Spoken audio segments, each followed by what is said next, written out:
Oh, hello, my sweet, so won't you come with me? There's oh so much to show in this grimdark distillery. So if you like bullshit or want some hobby tips, this nightmare priest nigh unbind railroad magnificent welcomes you. Hello, my sweets. Good morning. So, gonna get back into the old grief today. Shock, shock, surprise, surprise, I know. I've got a couple things that I can show off that I got done yesterday, but I figure I will probably wait until some more people join, and then we'll go from there. We'll give everyone just a few more minutes before we begin. A couple other meetings going this morning, I know.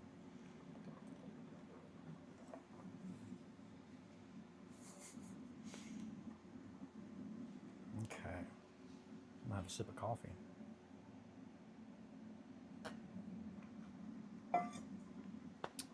So, last night I printed a bunch of these little weapon racks to go inside the castle. Just adding a little bit more realism. So, gotta get those painted, but that should be pretty quick. I also got the base coats down. I pretty much sprayed the braziers. Sprayed the braziers that are going to go on the castle walls. These are going to go pretty much in the corners where in the corners, a couple other spots. Good morning, Bibaloofugus. Good morning, dear Shankly. Wonderful to have you. I was talking about fire pits. Lovely. Yes. So I've got a couple different little fire pits that I have made. And braziers. Braziers? I hate that it's the same spelling. It's the same spelling, and I hate that because it's just like my brain wants to pronounce it brazier. Like, but I think it's brazier. Anywho, interestingly enough, for those of you that don't know, that is where the word comes from, like bra. And I want to say it's French, and I want to say it's just something that holds something. It's been a while since I looked that up. It's been a hot minute, but anywho, and then I also printed a whole bunch of these little stacks, different stacks of different supplies. We also got a latrine. I don't know if I showed that yesterday or not, but I'll show it now. Let's see, what else did we print off yesterday? Oh, yeah, all of these, which I'm very excited about. Initially, I was not too excited about the ones that have open containers.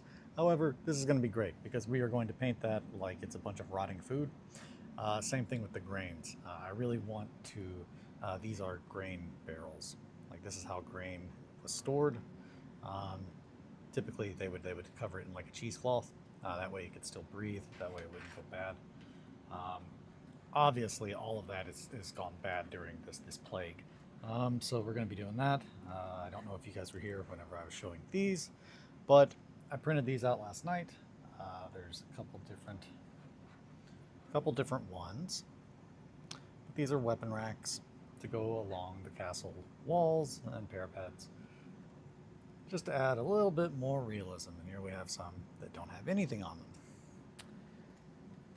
I had to redo the gallows, I think 4 times. And then eventually I said, fuck it. And I loaded it up in actual 3D like resin slicer as opposed to an FDM one. And they still fucked up, but at least it printed and I can fix it. So this is the gallows. We still are waiting on the last 2 pieces to print. But yeah, I'm pretty pleased. It's gonna look good. That's definitely a key thing that I think they're gonna have in the keep would be gallows. We also have a pillory that is printing, and I printed a fuck ton of interior props, like to go inside the little houseies. All the little houseies. I'm just gonna grab a big old handful of little things.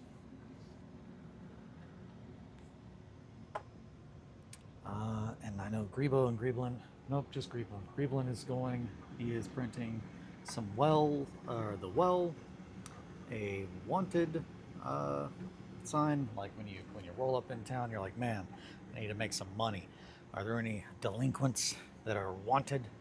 Uh, yeah, there's a couple of things like that. Not a couple. There's one. There's one thing that I'm printing like that.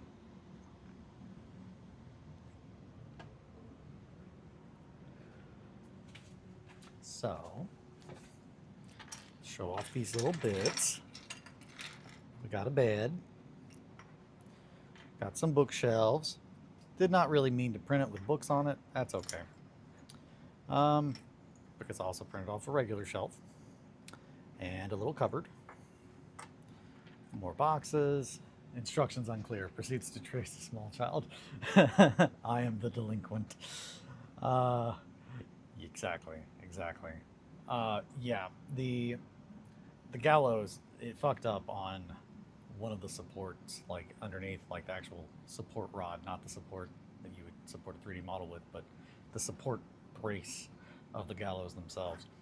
Another box full of grains, a little chair, gonna have to print more chairs, a couple different tables, and a bench. Crates of wine bottles, closed crate, more tables, open crate, little bureau.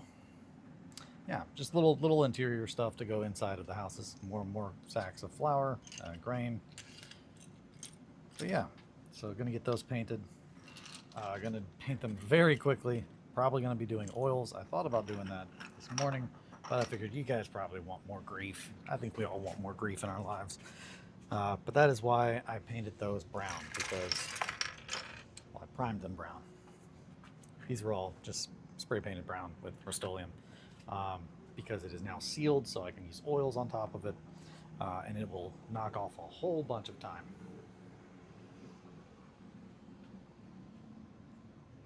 But yeah, we're gonna get to that today, hopefully. Well, I'm gonna get to that today. I'll probably show you guys tomorrow. Grief. Where were we, my sweet? Okay. We were doing skin stuff.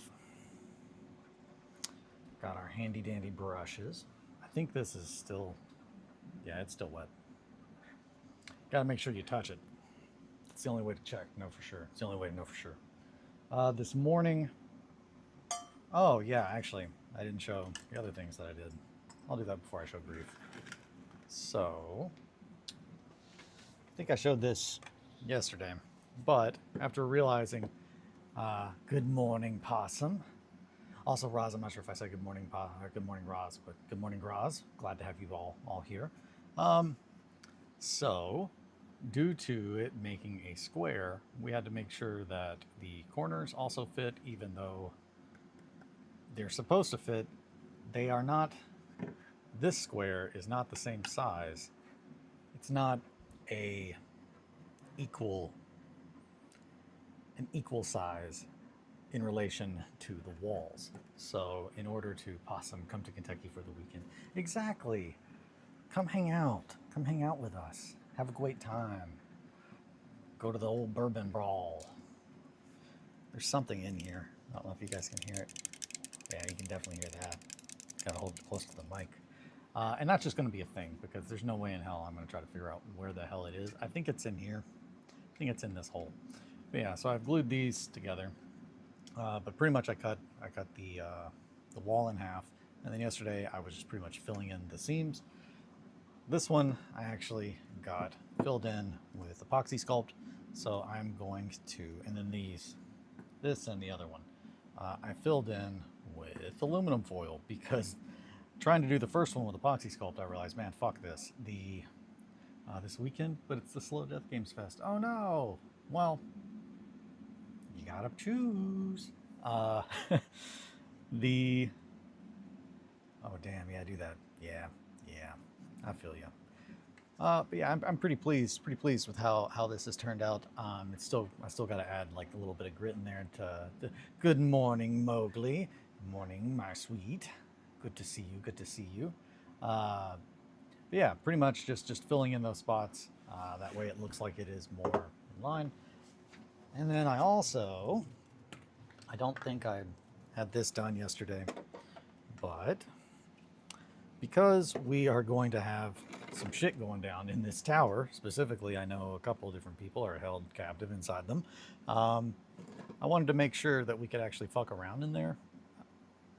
And originally, this is the height that that floor was. And as you can see, that would be crazy, because why would you have windows where your knees are? That just doesn't make any sense. So I did what any normal person would do, and I built an entire little floor for it to go in. And this just kind of sits on there. I'm going to add magnets to that, so we can just take this top off and it will keep it in place. But that makes it to where, yeah, I'm not going to be able to hold this and him not fall. The knees needed a view. Exactly. Will we also be finding out in there? Oh, yeah, no, there will be a lot of fucking around and finding out in here. I'm assuming with this guy, with Otto for sure. Otto, we're going to fuck around and find out with Otto. I'm going to kill that son of a bitch. I'm not going to ruin anything about the story. But there is a part of the story that I'm just like, man, I don't know. Oh, bye, Shankly. Love you, bud. So one of the things that I was really excited about yesterday that I got done was, because this tower is used in two different scenarios. In one, it is in the very middle. In the opening scenario, it's in the middle. I magnetized this little guy. So this is magnetized. I put a magnet here and a magnet there. And then I put magnets in the bottom. So we can just, and it will now stick. And then if need be, well, when needed, we can switch it over to the other one. And now it's on there. So once this part is magnetized, the whole thing will be able to be, taken apart and put wherever we need it, depending on which scenario we are playing. And that is magnets are awesome for this kind of stuff. So pretty much those are the main things that I got to get done today, as well as finished painting all the little dudes that need to be done. Oh, cool. Yeah, you can swap. Yeah, exactly. That's the plan. I love magnets. I love magnets. How the hell do they work? They really make it to where you don't have to be locked into something. And I've definitely gone a little overboard at times. I could show you. If you guys are interested to see the most obsessive magnet stuff that I've ever done, I can show that. Across the whole sky, not just where the sun rises. Exactly. Let me grab something really ridiculous. This is easily the most, okay, I think you've gone a little too far, that I have ever done. And I don't know anybody else that's fucked around like this, because it's crazy. Again, I'm not like, ooh, look at me. It's more of like, no, this is insane. This is an insane person thing to do. So I really like the game Adeptus Titanicus. And so to give you an idea of how big this guy is, he's about the same size as a regular dude. This is a knight. Knights are typically a lot bigger, about yay high. That was an awful way to say that. So they're typically really big, but with Adeptus Titanicus, the scale is 8mm as opposed to 28 or 32. So it's roughly a fourth the size. That way you can have big old titans. Love the game. Eventually probably will play it, despite what I have said before. So as you can kind of already tell with me fucking around with this little guy, I magnetized all of the arms on these little dudes. That way I could switch out whatever equipment that they had. But that's not it. I also magnetized the little guns that are on inside like the chest part. So it's just like, oh man, if I wanted to switch that out with the heavy stubber between that and the Melta, I can just do that. It's crazy. That's a crazy person thing to do. 6mm supremacy. I am a madman.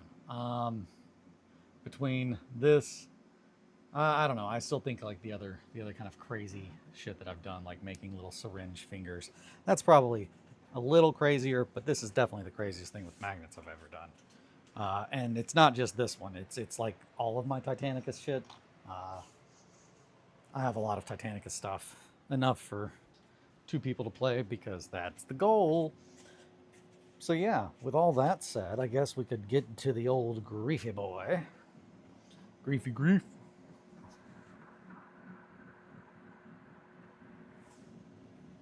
I did speak with old Shankly yesterday about starting on the heresy story that we're going to be working on.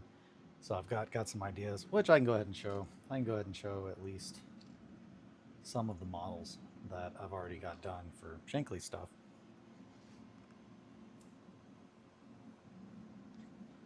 These are from, shit. He has 2 different names. He goes by Bolterjugend and Fummelfinger. I believe Bolterjugend is on Instagram. Yeah, these are his true scale Heresy Marines. They are all roughly the size of a Primaris. Now, when you hold them next to one of the guys from 1490, he is bigger, and that's because they are all 40 millimeter miniatures as opposed to 32. But a regular human like this goes up to the chest, which is about where they should be, in my very firm opinion, of Space Marines. I am one of those that view Space Marines, they should be between 7 and 8 feet tall, which accounts for a pretty much athletically, physically perfect human individual to be cut open and stuffed full of extra organs and a carapace and all the things that makes a Space Marine a Space Marine. So after that and putting on power armor, you've probably got about a foot taller. So somewhere between 7 and 8 feet.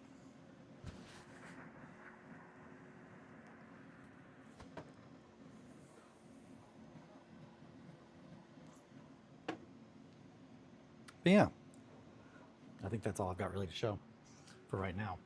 But with that said, one of the things that I'm going to be printing is the Saturnine Terminators that, man, I'm not going to be able to... Setoval made some amazing sculpts of Saturnine Terminators, which I'll just show a picture. I don't have any printed, but I can show you what they look like. That way you at least know what I'm talking about.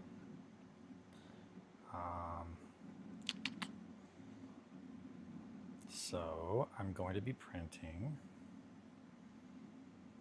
Man, let's back the hell out of here. Back the hell out of... So we're going to be doing a conversion. The first thing that I'm going to convert for our heresy stuff is going to be the Praetor. You should absolutely print them. Oh yeah, they're common. This is going to be probably either the Praetor or there are 3 characters that Ed made that he gave pretty much descriptions. Whenever we were working on that, I gave everybody initially. So the whole reason that Ed and I started to do a story is we both wanted to play in a campaign, and we had a group that we were in a campaign with, and it was essentially two loyalists and 2 traitors, and we were going to tell a pretty long overarching story. However, it kind of came quickly to the realization that Ed and I were the 2 that cared the most about storytelling and role playing. So yeah, it's either going to be a paladin or the Praetor. A Praetor is like the leader, but Ed, he gave me three character names with a little bit of background about them and a demeanor, as well as their homeworld and motives. So I'm trying to build off of that as best as possible. So it's either going to be his Praetor, Vorgo Arrakis, the humble knight of the voice in the unseen wall, whose demeanor is gallant and skeptical. He is from Caliban, and he is a member of the Death Wing, which are all about hunting down essentially the leaders of the enemy. Or it's going to be the Paladin Raziel Arakil, the penitent grief bearer of the pure white ashes, who is steady, disdainful, and he is a Terran born. He is from Terra, so he is one of the oldest, which is why I'm kind of leaning towards him, because Saturnine armor, no one fucks around with that. And like, really the only legion that it would kind of even make sense to have any would be the Dark Angels, because they were the first legion. But yeah, he is from Terra, and his motive is to bring his enemies utmost dread. And then he also had two NPC characters that he would have accompany his group, almost kind of like remembrancers. Idar Barakosian, the dramatist, and Arvis, the dramaturge. And I'm really excited to get to working on those. So today I'm going to switch things up. You're so creative, man. I can't. So those are actually those were Ed's ideas, but I'm really trying to honor like the story and the games that we really loved. And Ed was the one that introduced me to Warhammer, to all of this. So it's really, really, really important to me to finish that story, since he's no longer around to help me with it. I think a lot of people would have liked to have seen what we were working on. And I am very, very thankful that I have found someone that I think gives a shit as much as he did. Incidentally, it's even more amazing when it's just like, yeah, it's someone that we both loved the band that they were in. Had a big impact on us. So it's really, really important for me. And I'm really, really, really excited about it.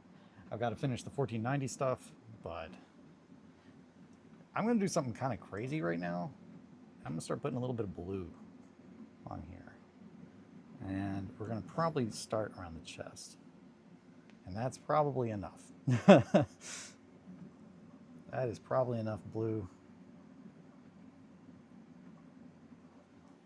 But we shall see. I want to drop the temperature of this down a little bit. It's too warm. Too warm.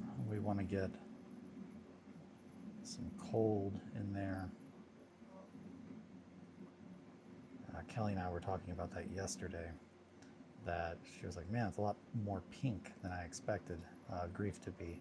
And I was like, yeah, it's still very much in progress, but I am going to add blue, and here we are. Now we're doing it. You're also creative. I can't. Thank you, Mowgli. But yeah, I'm really excited about getting to that. I'm also excited that I'm really close to being able to be like, yep, I can see that I'm almost done with the 1490 stuff. At this point, I'm just printing out the last little bits of details, and I'm really just, I gotta finish painting. So that's, might be a little more blue than I wanted, but I don't know.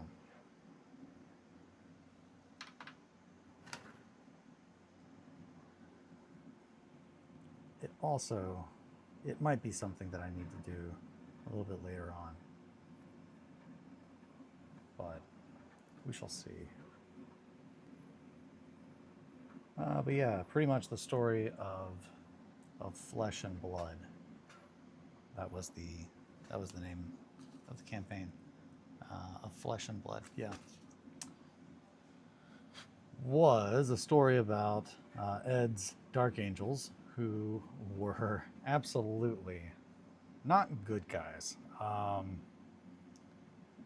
They were one of the splinters that separated from the Dark Angels during the fall, as it would later be known, where some of the Legion, I don't think it was entirely half, but it could have been half. I might be a little out of date on my lore. It might have been half. A good chunk of the Dark Angels turned on the Lion while he was gone, because he left them on Caliban with his second in command, and things did not go well. Turns out when you fuck off very much like the Emperor did, and leave your kids back at the house and tell them, hey, do your best, take care of things. Um, and you're also an abusive father. It's an ongoing thing in the Heresy series. It's all about daddy issues. Uh, it didn't go well, and Luther was just like, man, I think we definitely should try to do our own thing. Um, one of the little groups is Ed's. They pretty much have a very insane way of thinking. They believe that humanity is not worthy of the future that the Emperor has bestowed upon them. Yet. They can be. But first, they must go through the trials of going through hell itself to be worthy of the Emperor's blessing. So, that's part of why he had little characters following them around. Anywho, as they are making their way out on their own, they come across a space station. And once they get close enough, they get hailed by a very clearly insane member of the Third Legion, telling them that they are not, that it's not ready yet. The art exhibit is not ready yet. And then after getting there, it very quickly devolves into, Jesus Christ, what are you lunatics building in here? And they're trying to make an art piece worthy of the Phoenician to bring him back into reality. And they're so deluded that they think that the Dark Angels are there to help them. They're like, yes, we would love to collaborate with you. Which kind of sets the tone that it's okay, well, we can't, there's no reasoning with them because they are so insane. I'm really excited. Not ready. What do you mean? Oh, shit. Why? Exactly. Also, I never finished showing yesterday, but I did find, I didn't finish, I never started. I did find the objective markers that I had made, which these were from my Black Legion army, but this is absolutely a nod to some really gnarly artwork in the third edition codex, like Codex 3.5. Yeah, that's where it was. So essentially, it's just a hanging corpse. I think there might have been another one. I'll have to fix that at some point. The one that I really liked. The rest of these are pretty much just little weird, fucked up totems, corpses on them and whatnot, what have you. But the one that I actually spent a good amount of time is this, which is absolutely the one I was talking about yesterday. That is an homage to Hellblade. Not to spoil anything, but it's pretty damn early on in the game. Your significant other is pretty much pinned up like that. You should do a fucked up dream catcher. Oh shit, that's dope. Thank you. It's kind of like a dream catcher, but made out of a person. So I'm pretty excited. Those were like the kind of things we used as objectives during our game, where it was just like every time they got close to it, they were just like, "Oh fuck, what are you all even doing here?" It's like, we're making art. It's art. Don't you get it?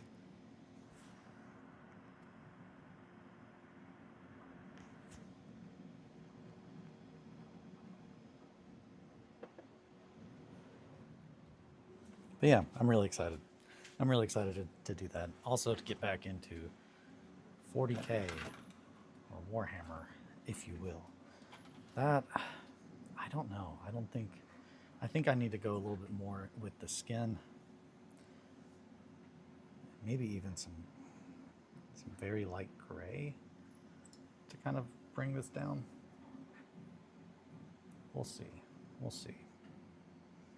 That's probably too much. But yeah, I'm really the guy who, if I say we'll ruin it. Oh shit, that's dope. Hell yeah. Pretty dark shit. Sometimes you just gotta make art.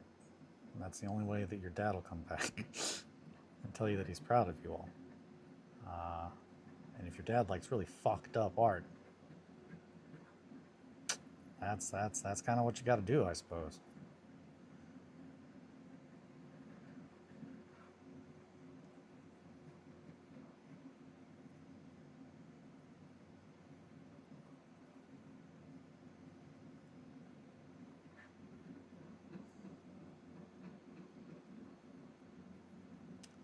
The father in question would be Fulgrim, who is an absolute insane person. At the point in time, we are pretty much, our story takes place shortly after Beta Garmin, which was also known as the Titan Death. It was just a giant battle with lots of Titans. But shortly after that, Fulgrim leaves and goes and hangs out in Slaanesha's realm for a hot minute after he has achieved demonhood. And that is essentially the very first time that the Legion, Emperor's Children, Legion became splintered. It kind of very quickly devolved into just a bunch of raving lunatic war bands doing whatever they wanted. And some of them, stayed just utterly loyal to Fulgrim, just doing what he had last told them to do, and others left to go start their own stuff. My group is of the second.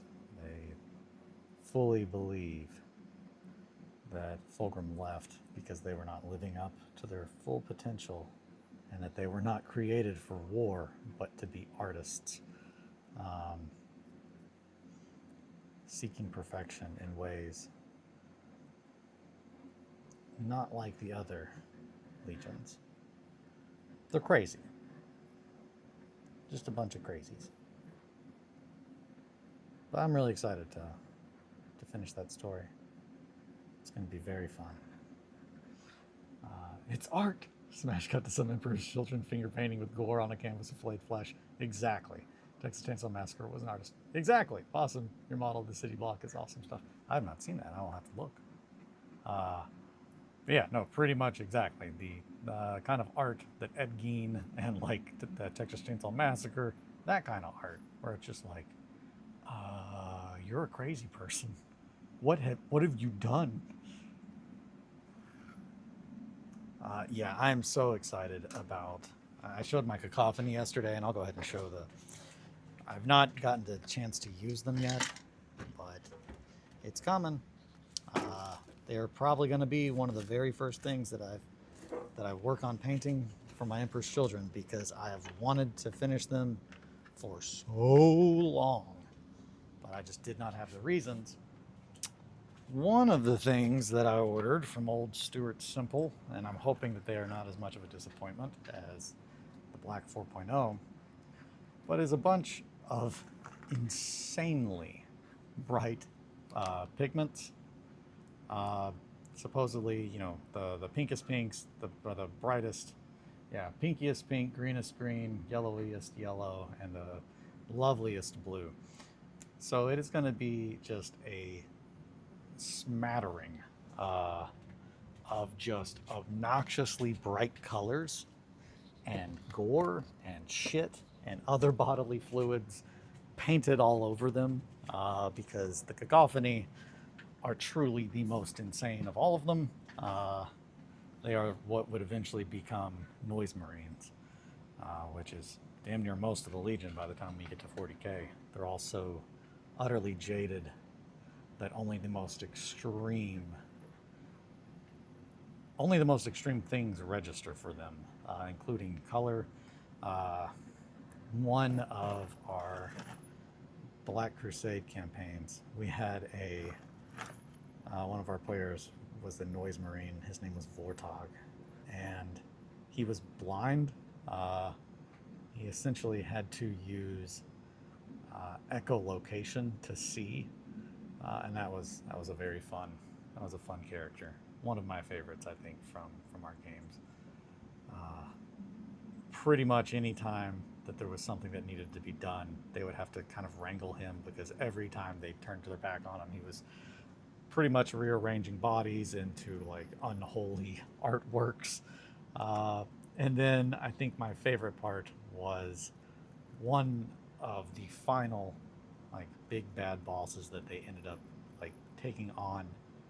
He had been carrying around an item called D Dust, which is a drug in 40k, specifically uh, a traitorous drug.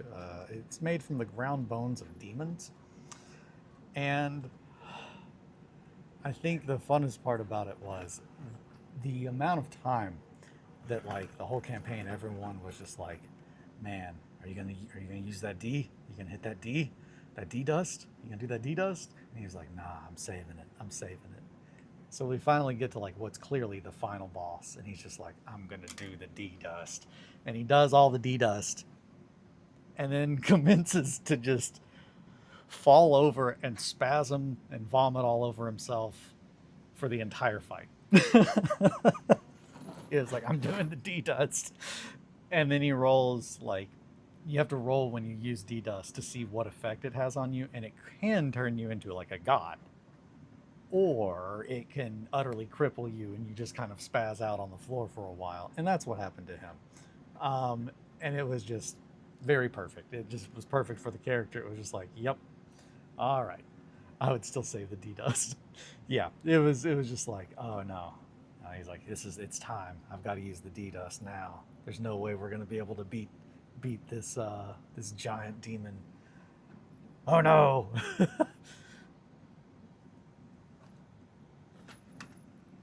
Yeah, fun times. I do that in every game. Yeah, so that's absolutely me.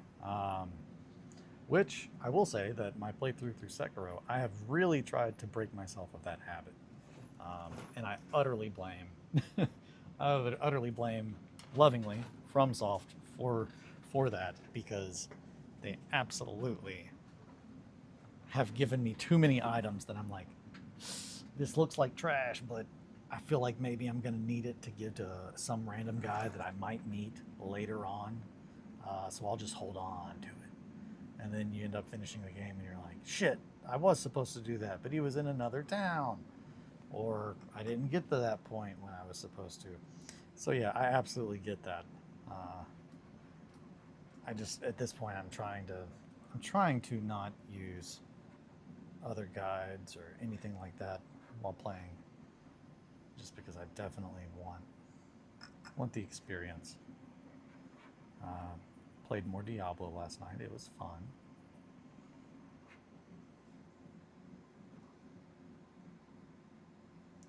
The graphics are great, but I still don't think that the gameplay is, it's just not as satisfying. And I think part of that's also probably because of the classes.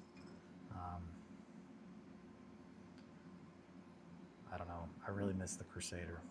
Okay, now we're doing it. Now we're talking. I just needed more. I just needed a little bit more. More really, really, really, really, really thin layers of white. Transparent white. Over top of that, I do think that you can kind of definitely see that I did bring the temperature down a little bit with that blue. But I do think that I should do that a little bit later. I think we need to get this. Whoop, that was too much. That's still too much. Oh God. When you go to like wipe the paint off on the edge of the cup, and then you overshoot it and you just stick it right back in the whole paint, expect when absolutely necessary. Exactly. Just perpetually waiting, just like, I know I'm going to need this. I think this is the time to use it. And the other part of that is it's just like, well, with most of those games, it's just like, oh, okay, I was supposed to hold on to this item, and it's only one use, and I just got wrecked by the boss, so I guess I don't have that item anymore. Great. Good. This is good. I'm doing it. That kind of thing. Oh, grief. We all came just as soon as we were sure you were really dead. Oh, Mr. Squidward.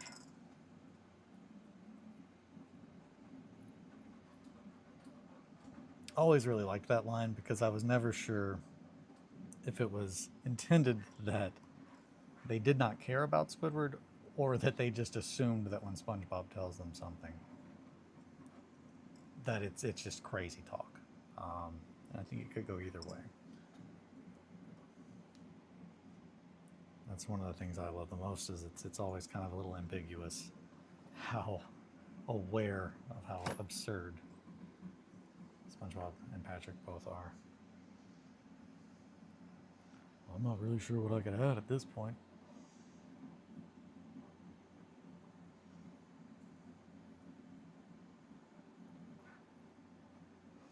Oh, griefy boy, oh, griefy boy, there you are, my sweet, sweet boy.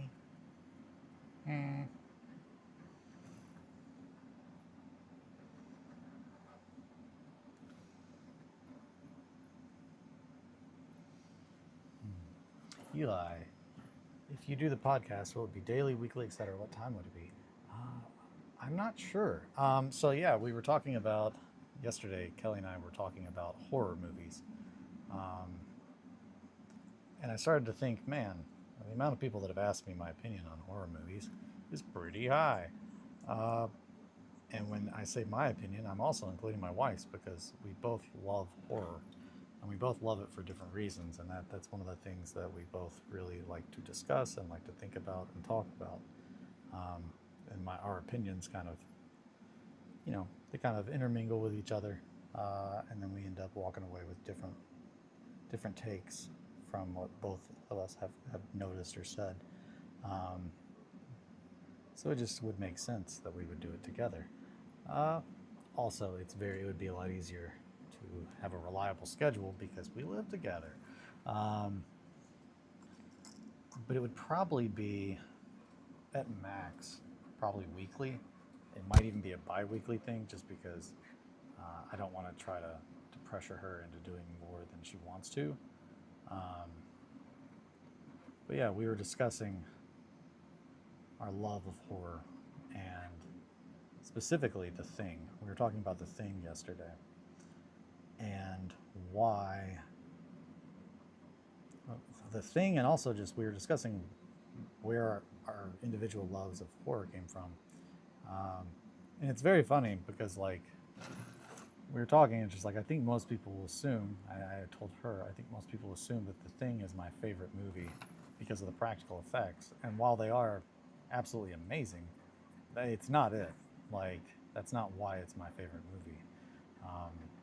It's the first film I ever saw that actually made me feel dread, where I did not know what was going to happen, where I really felt not like I was watching a movie, but like a movie was happening to me. And that's kind of the high that I've been chasing with horror since, both in creating, horrifying artwork, which is also funny because it's just, Kelly is also an artist, and our art is so utterly different from one another's.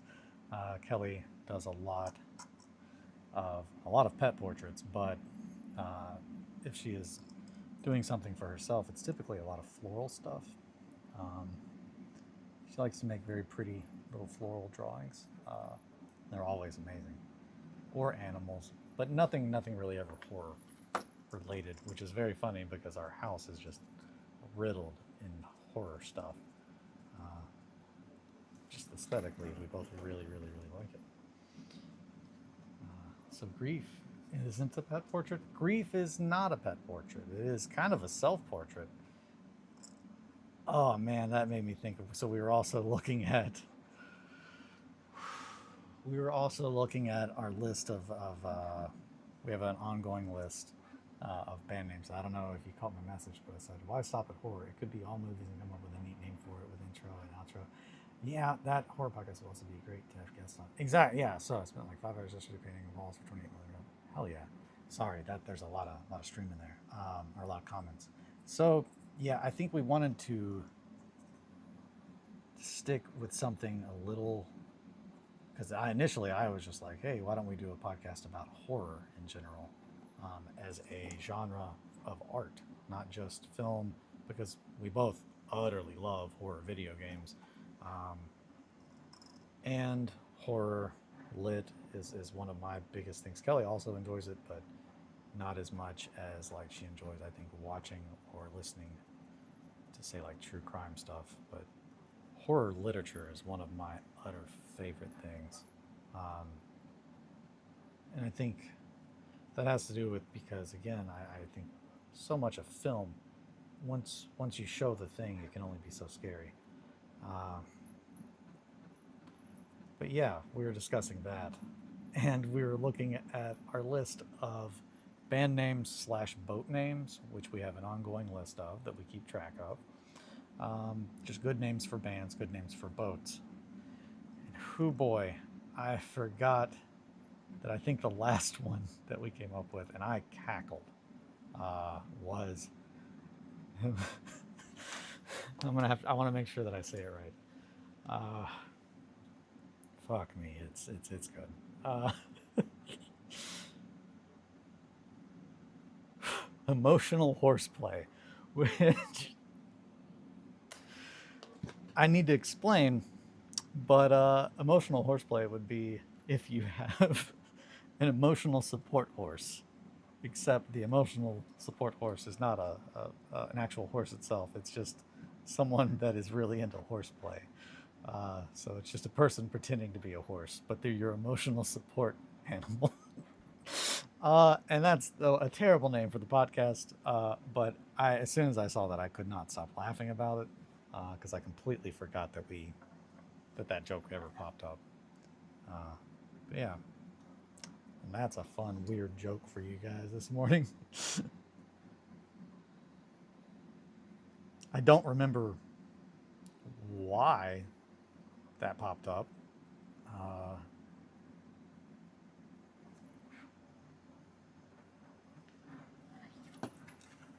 Alrighty, I'm gonna pull a little bit of that white off. But yeah, I think, and that's also, we watch the majority of stuff that we watch is definitely horror influenced, but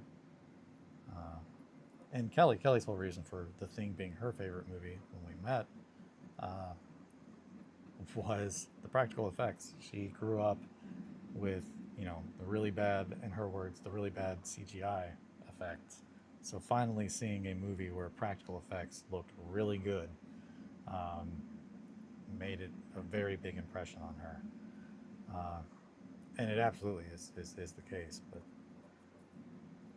for me, the initial thing was trying to find a movie that filled the same kind of dread, the hunger for dread that I got from playing Dead Space the very first time. Which I can talk about that for days. I have so many things to say about that game. Love that game. Only Bloodborne has, like, I think, impacted my art or storytelling more. And it's more of just a completely new mode of thinking about how to convey the kind of stories that I want to tell for myself as well as whoever is involved in the stories, like the other participants. Just really kind of changed my views on a lot of things for the better, I think. Just pulling a little bit of that white off of that grief. Beep, beep, beep, beep.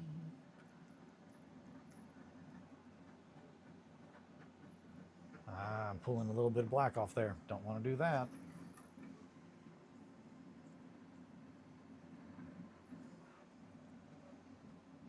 And then I continue to do it.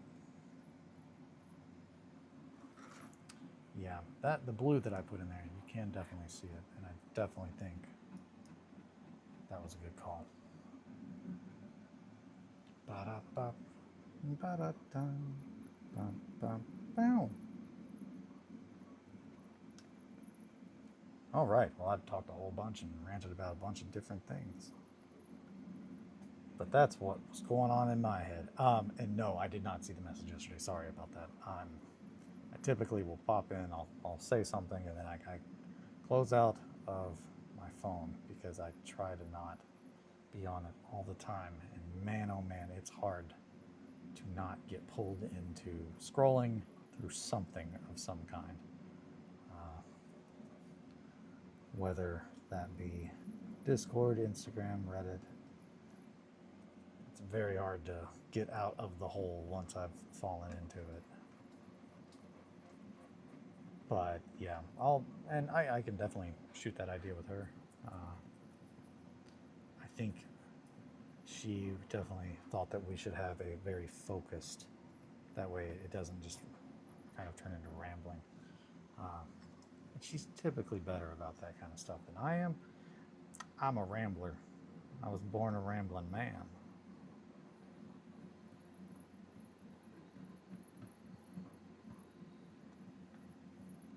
Graveland sounds like it's whispering.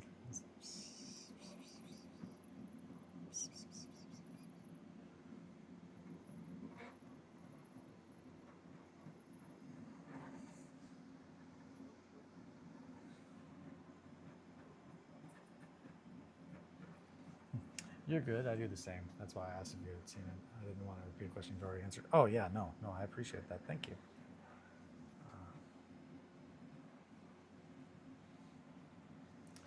Yeah, I feel like I'm afraid to do the blue, adding too much blue at once. But I feel like that's what we need to do. I should probably put more of this cream elsewhere, which means I'm going to need a little bit of red. Just a touch.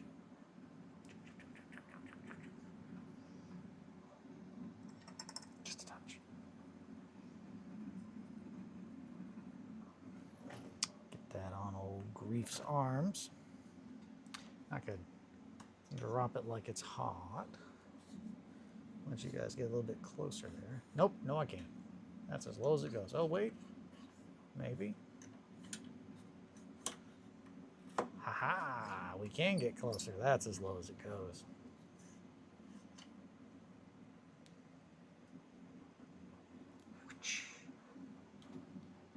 Yeah, well, we'll stick there. Maybe I could put it on the box though. Put it on a box, doodle-doot-doot-doot. Grief on the box, dooba-doop-boop. Yeah, that's better, right? Yeah, you can see that. Oh yeah, coffee. Man, this is gonna be cold as shit.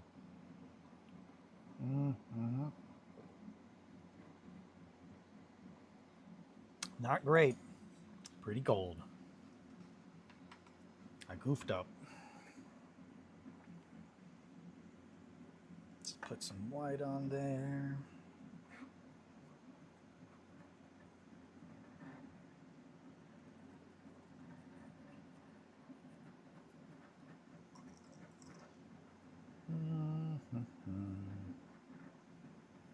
I think I might need to go ahead.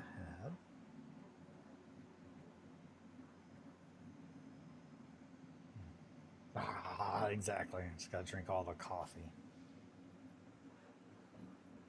Yeah, that looks good. Let's get your leggies.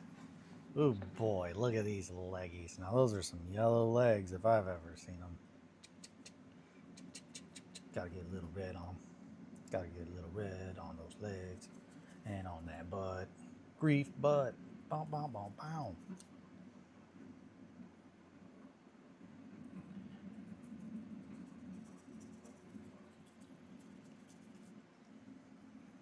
A little red on the Grief butt.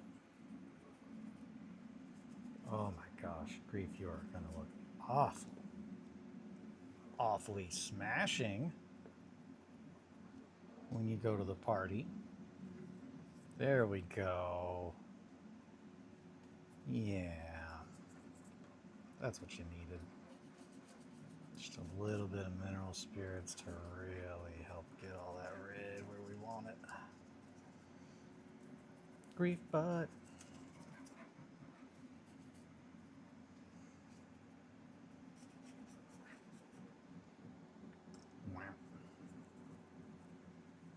Okay.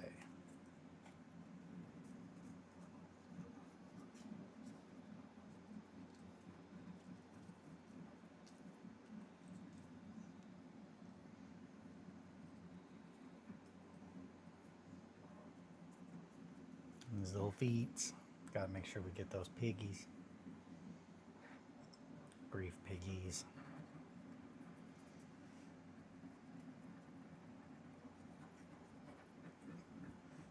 Painting on the feet. Boop, boop, boop, boop, boop.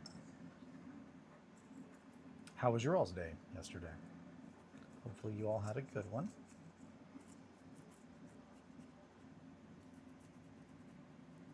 God, these legs look awful.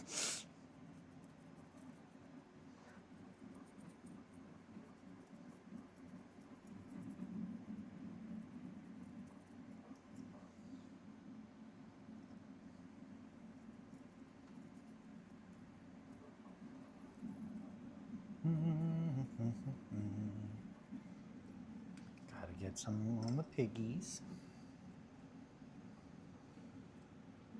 There we go, Grief.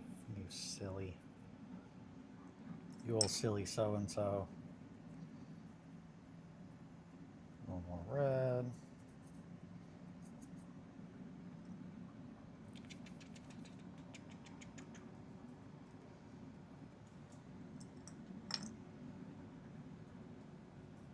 Now that's what we're talking about. Now that's what I call grief. 2025.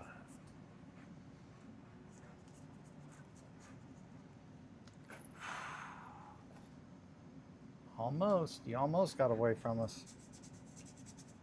Always trying to run this one. Just don't paint me. I don't want to be finished. Keep not finishing stuff. It's going. Well, that's good at least. Hopefully you're not in the 8-hour respirator day kind of vibes. I'm about to be, and I'm not excited. I gotta tell you, that's definitely one of the things that has slowed me down on some progresses. Oh boy, having to go in there in my little spray booth and sit in a zipped in room. It's just not the most fun, but gots to be safe, especially when you got little fur babies around. No, that was yesterday. Ah, well, that's good at least. That's good.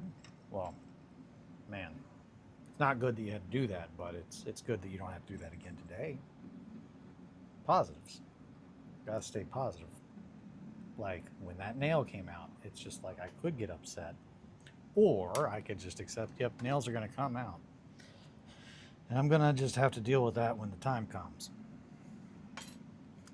Probably knew that beforehand on my part, but I don't like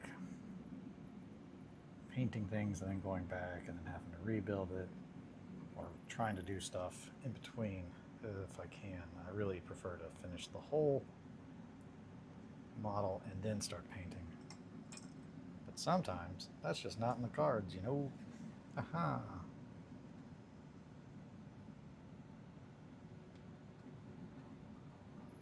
We're definitely going to get a bunch of red down in that meaty area of what he is standing on. Meaty area. Big, meaty claws. Now some of these nails are very clearly very, very attached. Others are like, man, if you look at me the wrong way, I'm popping out of here. And I'm on my own. I'm doing my own thing. I'm grief arm. Grief nail. So we're going to put a whole bunch of red down in there. Definitely need some more in this area. There we go.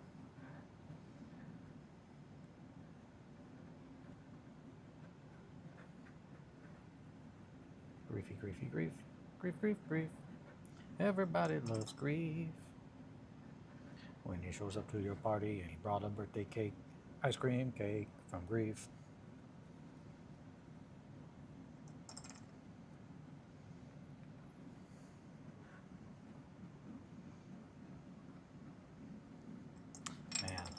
What would Grief's favorite ice cream be?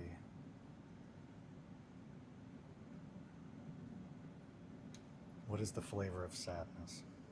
That's another way to word that question. I was trying to think if it would be like something that you're like, nobody likes this. Like if Tab was an ice cream. Tab and Virginia Slims mixed together. That's like Grief flavor ice cream.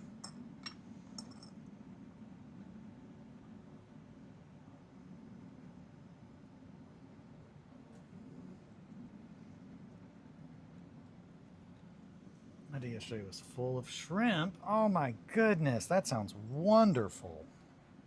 That sounds great, Possum. What kind of scrimp? Man, I love a good scrimp. So much scrimp your back was hurt? I've never had that much shrimp. And I've had hundreds of shrimp in my house. Man, shrimp are kind of weird like that. It's just like one day you're on top and you've got a million shrimp. And the next day, you don't have any shrimp because all your little fishies ate the little shrimpy babies. And shrimp only live like a year, so one day you're on top, the next you're not. Ain't that right, Grief?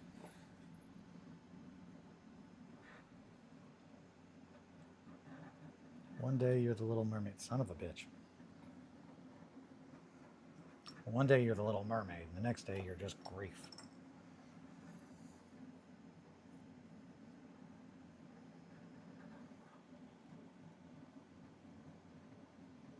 Alrighty, I think we got some red in there now, in most of the places. Back here needs some though. I'm gonna have to get more red out of the tube. Boing.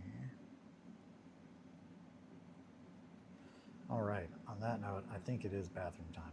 I gotta pee. What is that? This is Grief. Hi. Grief.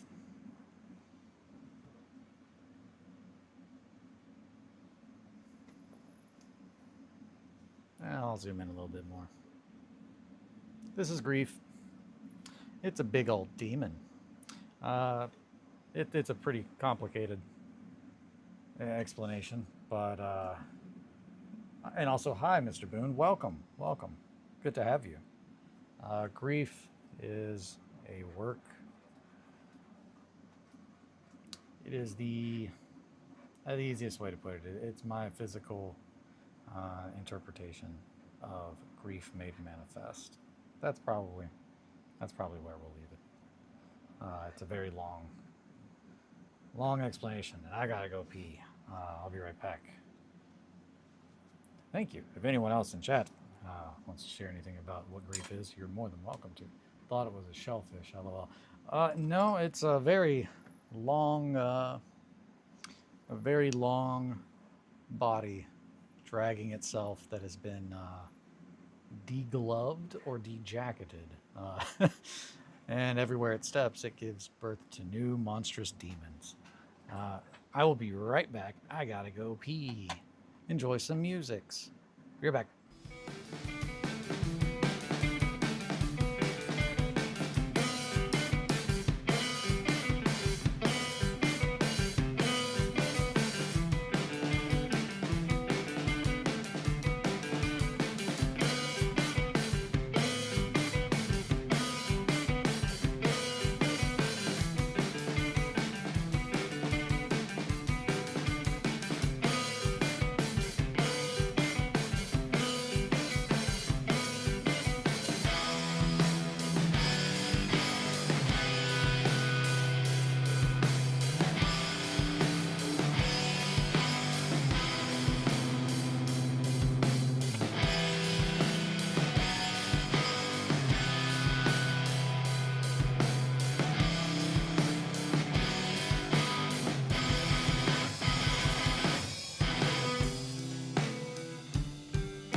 She comes, she's made of bronze and stone.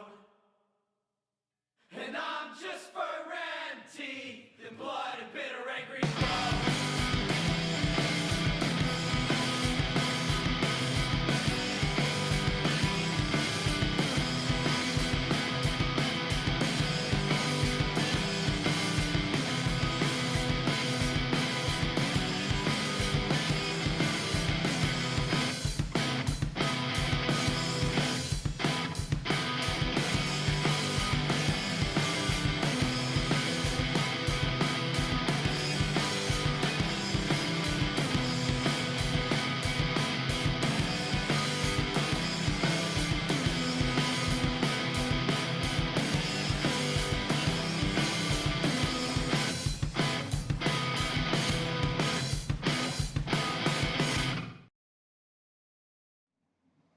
And we're back. Thanks for hanging out. So as far as summarizing what grief is, I actually responded to something on my Instagram pretty quickly. Recently, someone asked, is there lore behind this entity's creation? I said, so there is, from both an in-universe and an actual real-life perspective. In the fiction side of things, this is grief, the exiled jester prince, the other half to the whole that is the god known as the child inverted, who is the god of spite, among a few other things. Grief is the beckoning bell of the end, and heralds the child's true birth into existence. It is humanity's failings turned to comic relief, hollowed with self-inflicted apathy and dragging its broken legs and nail-driven feet behind it, all while forever grinning with self-blinded eyes, the crucifixion nails in its hands bringing new traumas to demonic life with every step forward. From an artist's perspective, it's another half of a self-portrait that is part of an ongoing project of self-analysis. I came up with the ideas while digging around my trauma vault last year during the most intense time of grief I've ever known. It is King Piss the Audacious, Mirene Rex. It is a commentary on my utter disgust and rejection of humanity as a species with a future. It's also a very intentionally blunt statement on my opinions of Christianity. That's what grief is. It's pretty fucked up. But a lot of people seem to like it. I like it. I like this old griefy boy. We need more red. We need more red. Thank you, Mowgli. Oh, well, I don't know if you're saying that too. You thought it was a shellfish or not. It's kind of shellfish-esque. Kinda. Not as much as frustration. Frustration looks a lot more like a shellfish. Hermit crabs are shellfish, right? Yeah. Yeah. Yes. Frustration is much more like a shellfish. What? Burnt sienna. That's the one. I like it. Thank you, Shankly. Mixing burnt umber or a little black with your red makes a nice bloody color. Hell yeah. I will definitely have to do that on the meat. I'm trying to get the skin dialed in, and it's getting there, but I think we definitely need to go colder still. But I feel like I probably need to get the pink dialed in more. There we go. Lots of red. Also around the little gums.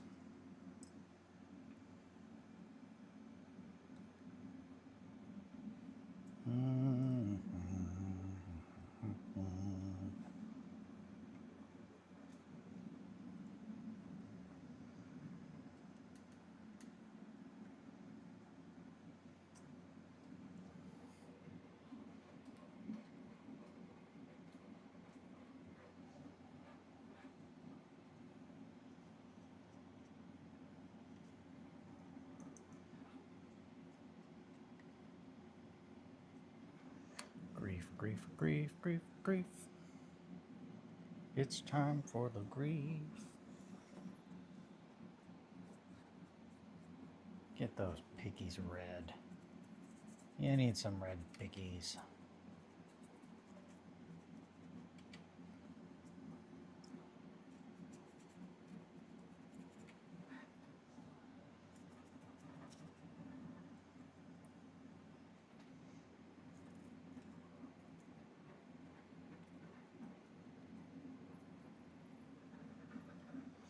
Eli, I'm debating putting a Dark Elder Jakari on the dragon I passed. Should I go for it, or should I leave it alone to be able to use it in other games?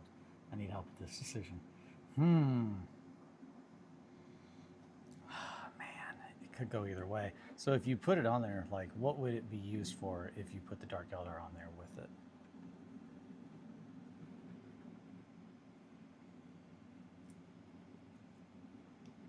Son of a bitch.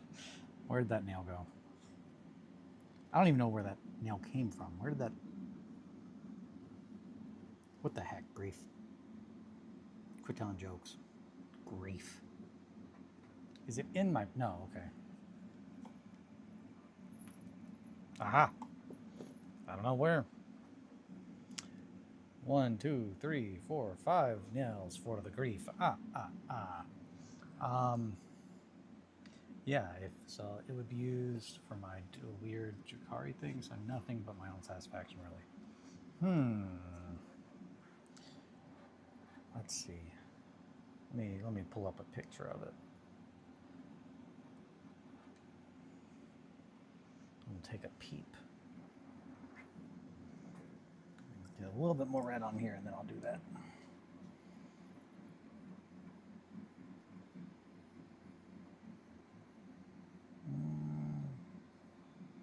What if magnets include? Now, there's an option. If you want to be a crazy person, you could magnetize it, and you could use both. If you do not have access to magnets, you could also put a pin in it. Put a pin in it, Shankly.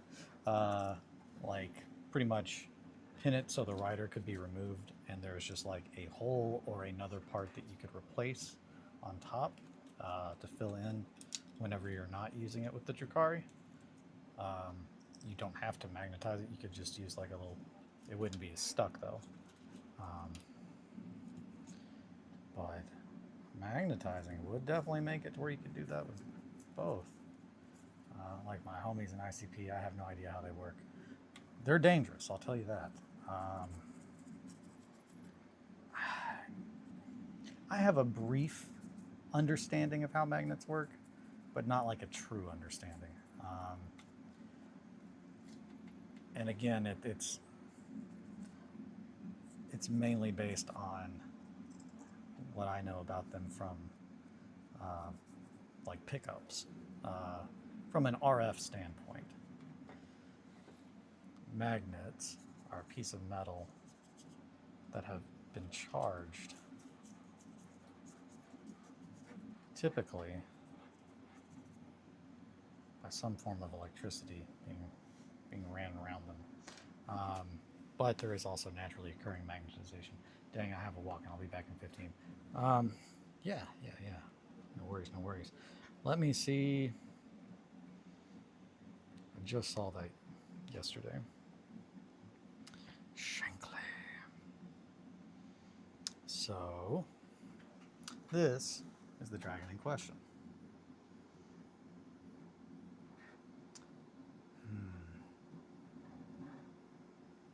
So, Jakari.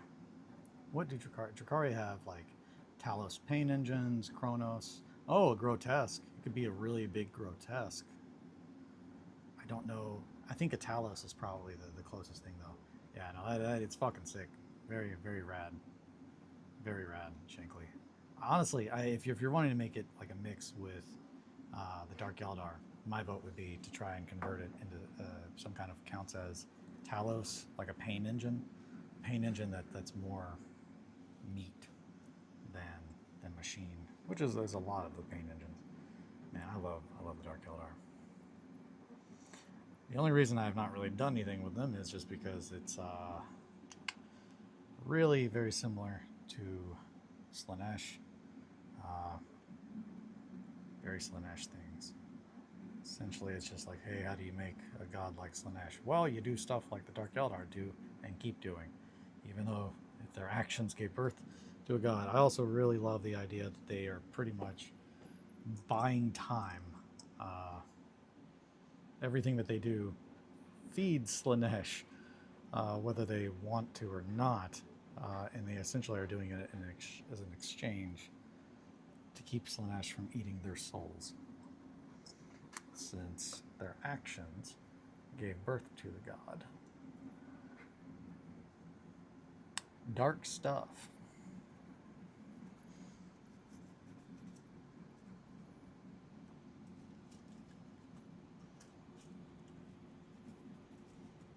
Ooh, new Watcher Shankly? New Watcher Shankly? New Watcher. Shankly has been around for a while, but we did have a new Mr. Boone. I do not recognize Mr. Boone's name.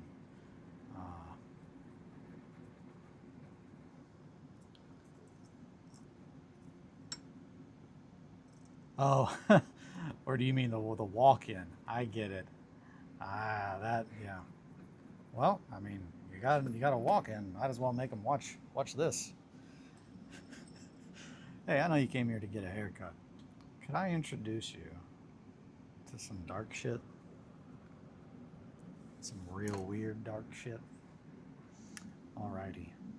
So, we got that red on there. Beep up booba dooba doop. Gonna need a little bit of white. I'm trying to think of if I want to make that cooler. I've got a lot of browns. Shit. And I got some grays. Payne's gray might be good, but again, I feel like that'll make it darker for certain. Payne's grays looks pretty fucking dark. But I think the blue is the way to go. I just think that I need to let it maybe sit a little bit and then paint over top of it, which means that I got to get the pink kind of dialed in, let it dry, then put the blue.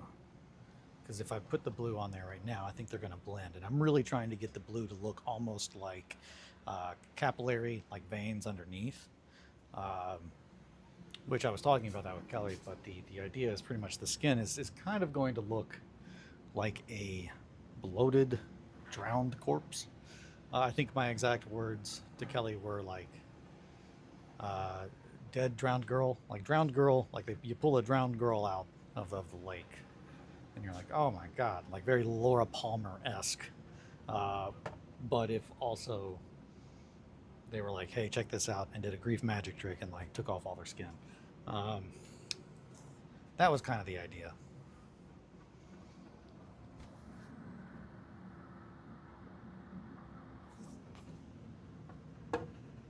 Wadata, as they say. Greeblin, what are you doing? 5 hours, 59 minutes to go. Oh boy. Greeblin is doing the damn thing.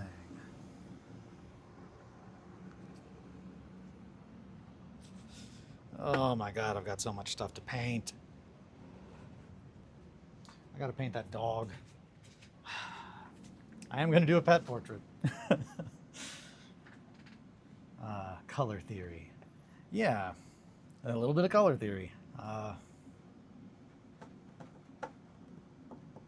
long have you been doing grief? That's a good question. When did I start work on grief? Let's see. I started building grief.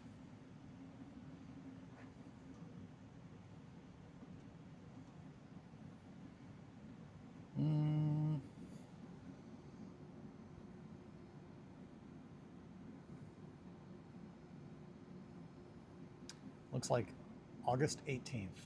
So a little bit over a month. And I've not done it every single day, but looks like the first day that I actually had. Let me kind of, yeah, no, we built grief on August 18th. So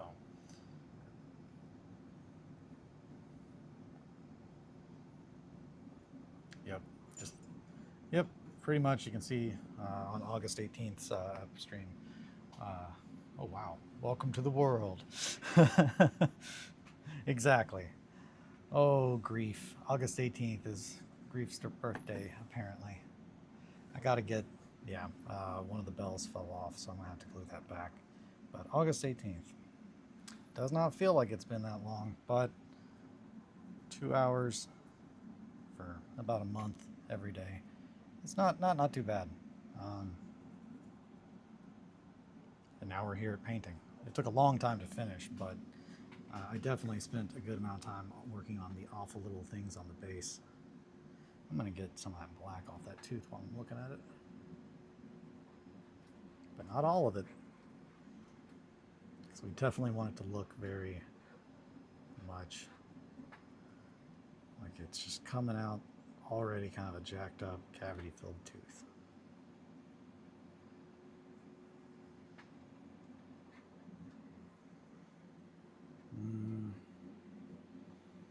The eyes are going to be a pain to get to for certain, but they are probably going, I mean, not probably, they're definitely going to get some kind of turbo dork color shift, probably metallic, and then I'll probably gloss over them as well. That way, whenever you look at it, it kind of looks like they kind of change where they're looking and whatnot. Similar to how I did the eye on Frustration, which Frustration was done with Darknet, which is probably my favorite color from Turbo Dork.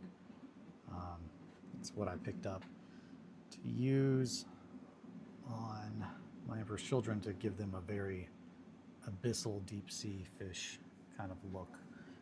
Something that has seen spectrums of color, worlds that we are not supposed to see.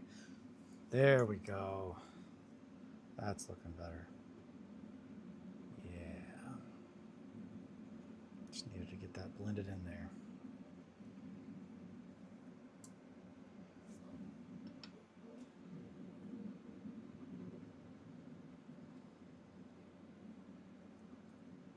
Yeah, and I think once that dries, we should probably be good to start working. Nope. It's too pink. Too pink. 15 years dungeon.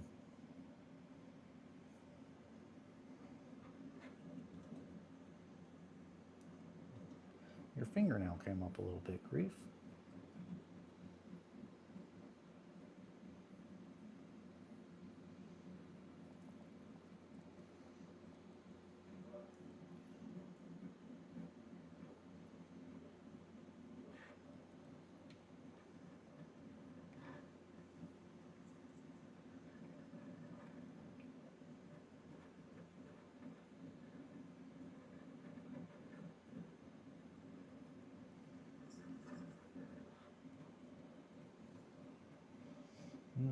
Is there a time when you're painting it and realize it doesn't look good? What do you usually do without ruining the piece? Is that a knee, Eli? You hussy. A knee? Oh, yeah, that's my knee.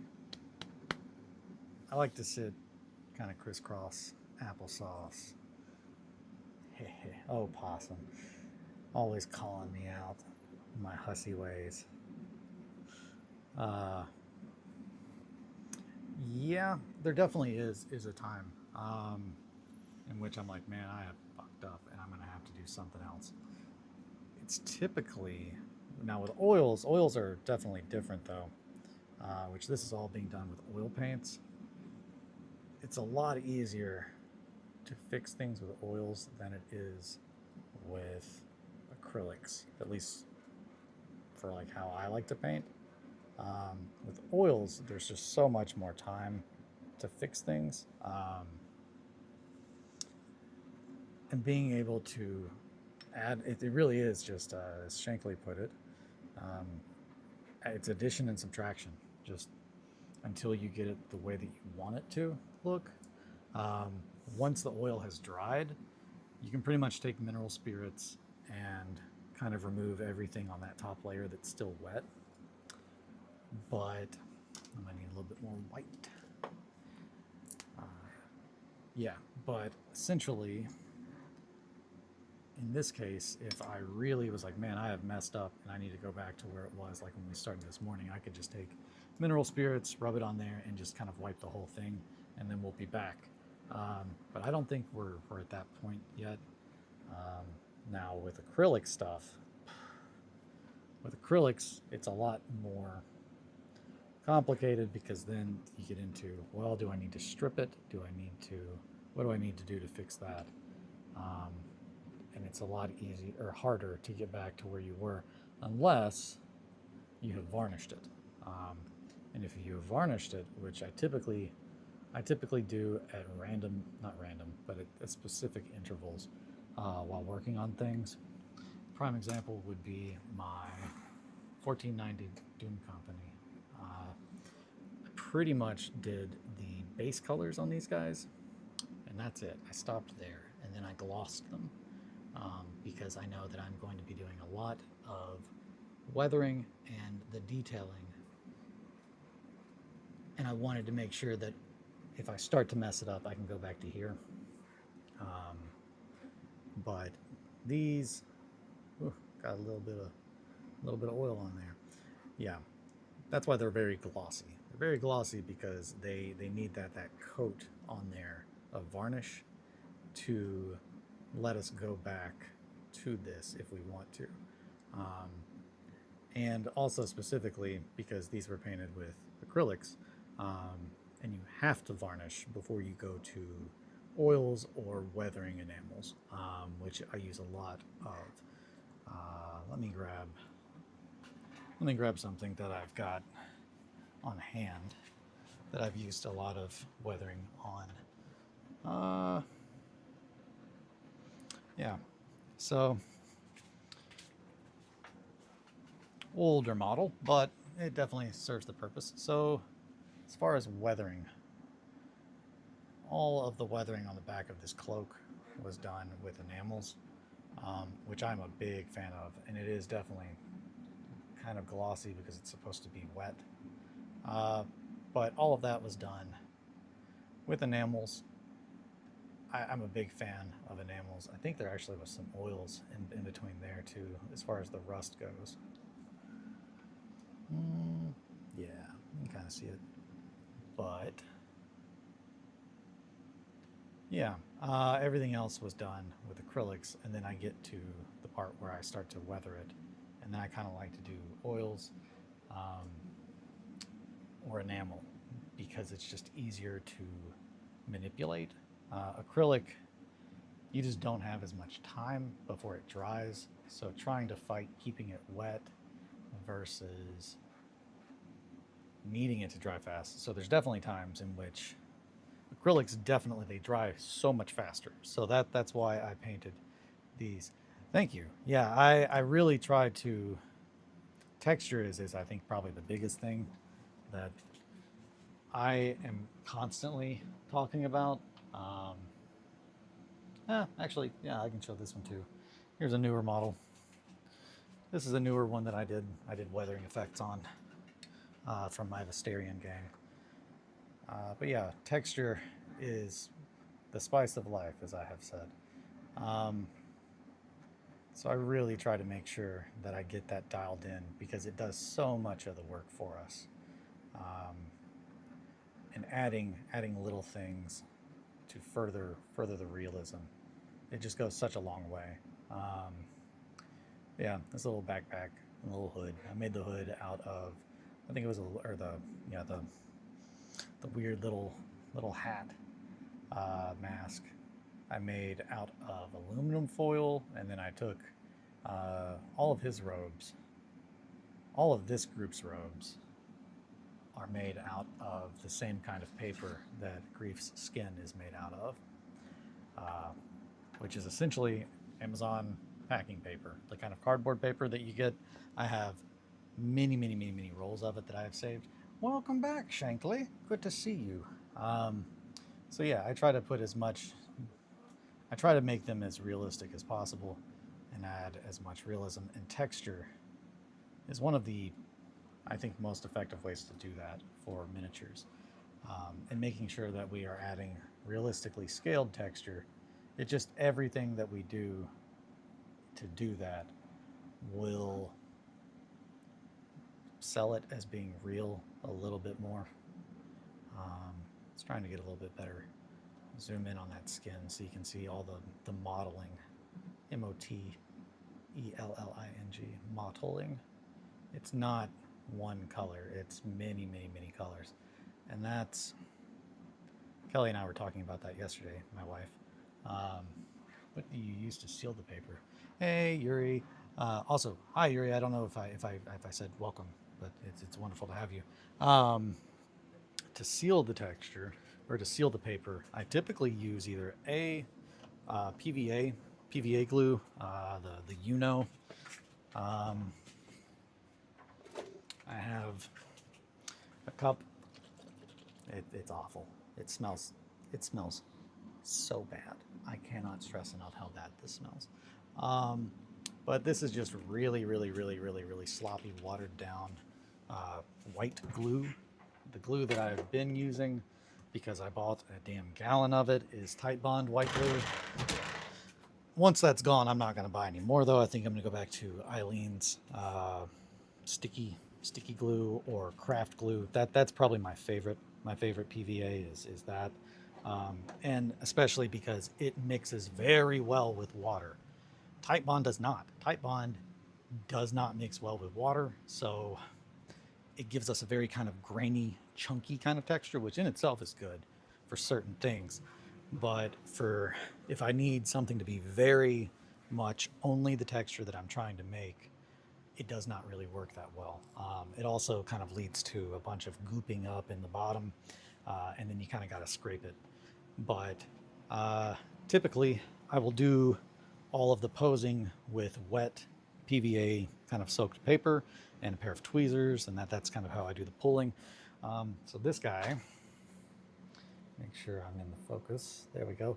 This guy, his robes, they were actually made out of plastic card, like styrene, and green stuff. And that was, I think, the very first time that I tried to make robes. Whereas these robes are made with foil, specifically foil from a wine bottle, which, here's a better example of it. This one has not been painted yet, or textured. It's got a little bit of Margot hair on there. Excuse us. Margot hair, get off of there. Get out of them. Okay. Anyway, Margot hair is going to be on there. But yeah, this is foil, essentially from a wine bottle wrapper. I save those specifically. I save a lot of trash. I use a lot of trash. But that's just because I am perpetually... Oh, yeah, here's another example. Another example of the wine bottle wrapper. That's absolutely my favorite cloak I've ever made. It took a lot of time. And yeah, the stitching with itty bitty brass wire for like the stitching together a flesh cloak. It took a long time, but man, I think it was absolutely worth it. I've not seen anything else replicated like that.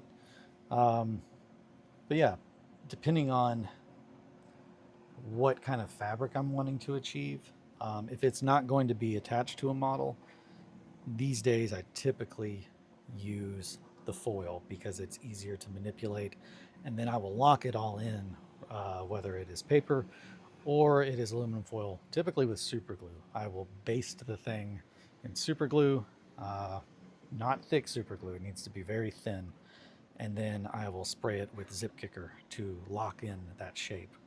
Uh, the model that I did for Shankly, his robes, that's how I did those robes, as an example.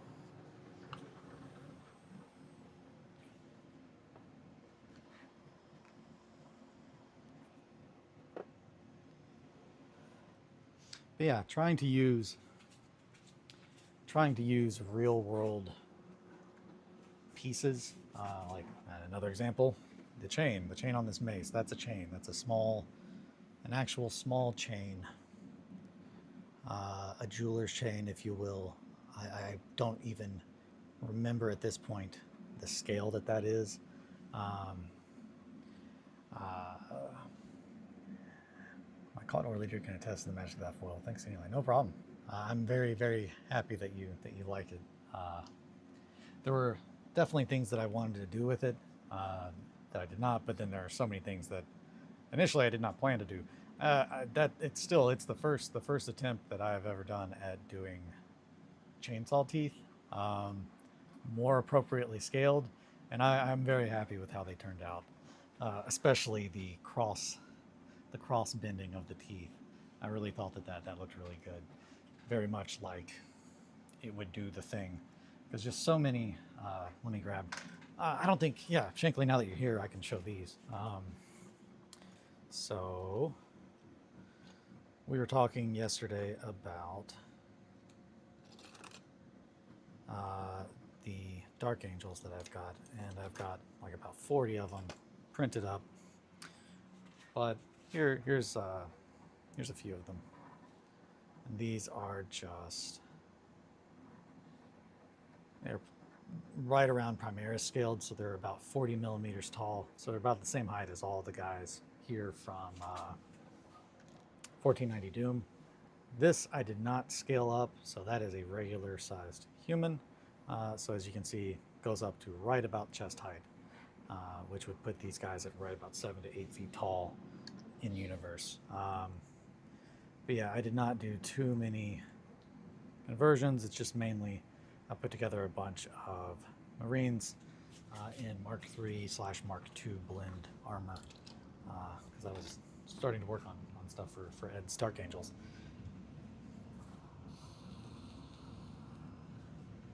Oh, well, there's the one that I've been holding earlier. Yeah, I'm a big fan of Fumble Fingers, Space Marines, or Bolter Jugend, depending on where you stumble upon them. But yeah, little show and tell. I always like a little show and tell. Man, oh man, I've got so much shit to do. So, oh yeah, I'm going to paint the shit out of this. Hell yeah.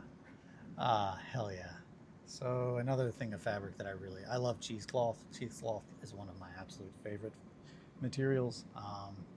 And this specifically is all from I said that it was for an aquarium, something aquarium related, and I don't think that's true. I think this is a grain sack from brewing.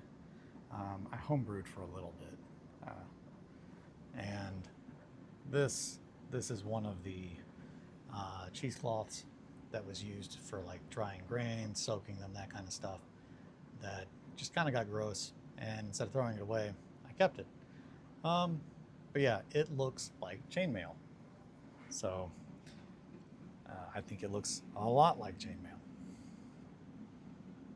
Very much like chainmail, depending on which side you have it on, like hanging down. But that's definitely become a very go-to staple. Chainmail made out of cheesecloth, rope made out of threads, such as these little bundles. I have a little jig that I made, and I can show that just real quick. Sit tight, Grief. Da, da, da, da, da, da. I'll grab a couple of these, or just one of them. I'll grab one of them.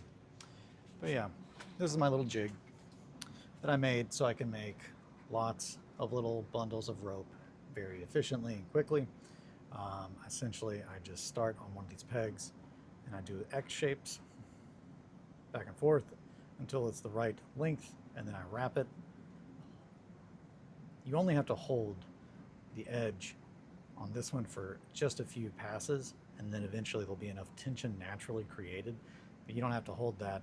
So by the time that we come to wrap it, I can grab the thread, pull it, put a piece of super glue, snip it, and then typically pull out one of the pegs, which will free that up, which would leave it. Yeah, so this is pretty much what it looks like while I'm making it.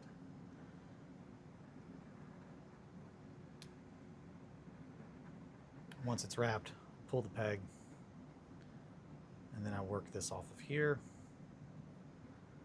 which can be a little tricky, but it makes sure that we have a very uniform little bundle of rope. So then I can just take that and glue it onto a model, and it looks very real. Oh, that's how. Yeah.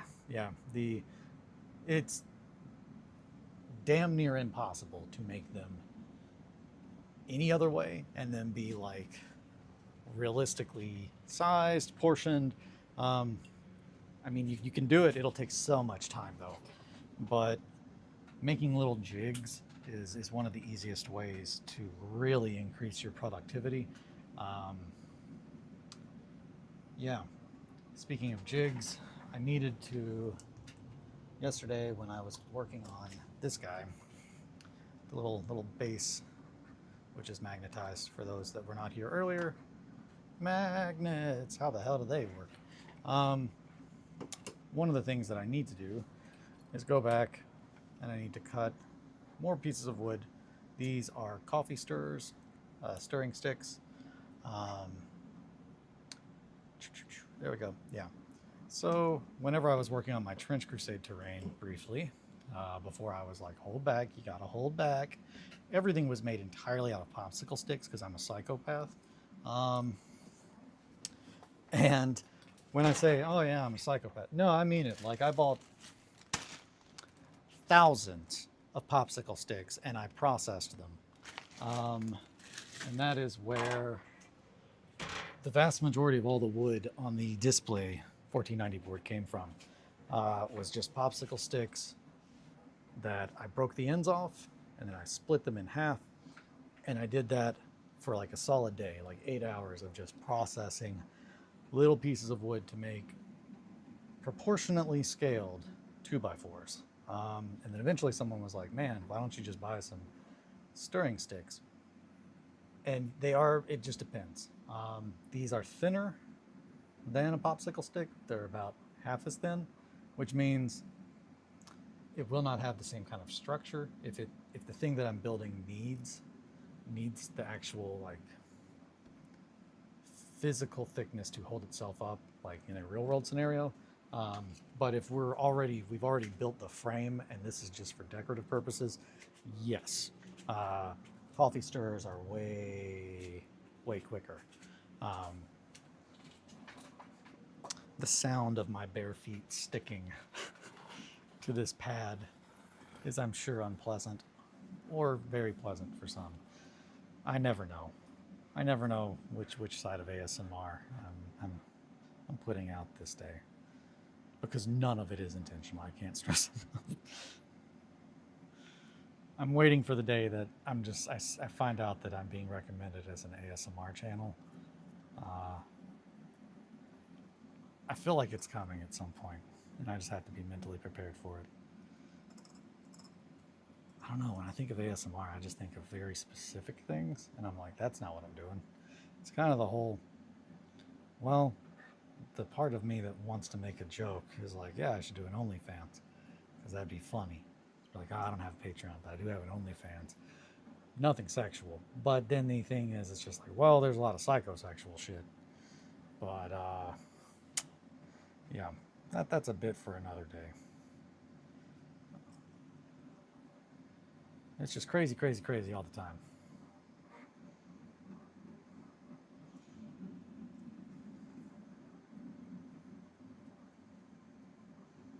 Get a little transparent white. Eli having a new idea of content. Yeah, I can't.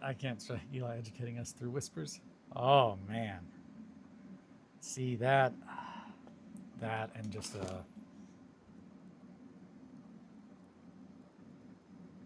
So I am thinking. I do a lot of that unintentionally, especially when I'm like just building. A lot of finger tapping, a lot of well, let's see. And then of course lots of clipping, and it's very quick that I'm like, yeah, I get it. Okay, I get why people are like, man, this is some good ASMR, and it's just like that's not intentional, but that's where the whole joke of oh yeah, one, buy a new mic for ASMR. I've got mics. I've got for podcasting.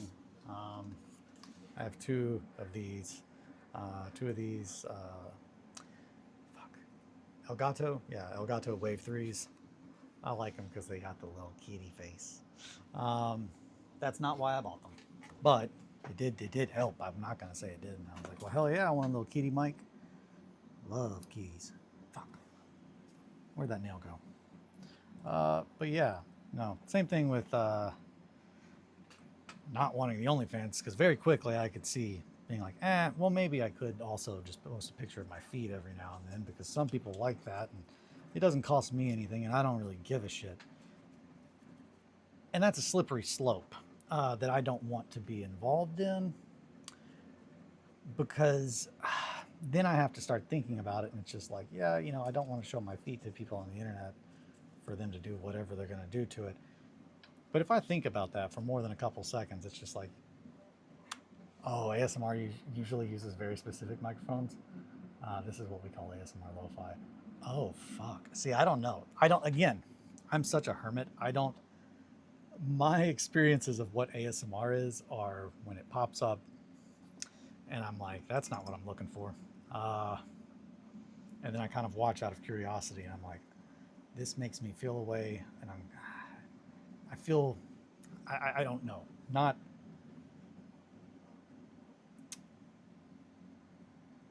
perplexed, I think is what it is. But yeah, the whole thing with that of, yeah, it's a slippery slope, because then I start to think about things too much, where it's just like, well, if people want to see a picture of my feet, which I don't like showing people my feet, I don't really give a shit, but I give a lot of shits less when I think there's somebody out there that's just like, yeah, man, I just like watching his hands all day. And I'm like, are you? I'm just trying to sculpt, man. And then the ASMR stuff, it kicks in. It does not, I don't find it comforting. But I'm also typically very on edge all the time. So that there's probably lots of reasons why I don't. ASMR is not my thing. Now, again, talking about how much of a fucking weirdo I am, I love certain noises. Certain noises absolutely are my thing. I definitely have a little bit of synesthesia. I see sounds. I see them. But no, and it's not pleasant sounds. It's typically the sounds that I really like are discordant, but harmonious in a very unusual way. Typically, the easiest, like, man, hey, what kind of stuff do you like? Well, if you listen to anything by Polyphia, there's a lot of really sonically discordant stuff going on there that is still musically correct. It's just jumping in octaves to create a very unusual sound. Typically, it's kind of like playing guitar with the intention of replicating a chorus pedal and then also using a chorus pedal on top of it. There's a lot of that kind of stuff, and it's not more of like a, ooh, that's comforting. It's more of like a, makes the hair on the back of my neck kind of stand up. I'm like, ooh, I can feel that. That feels good in a very odd way. I got weird sound sensitivity.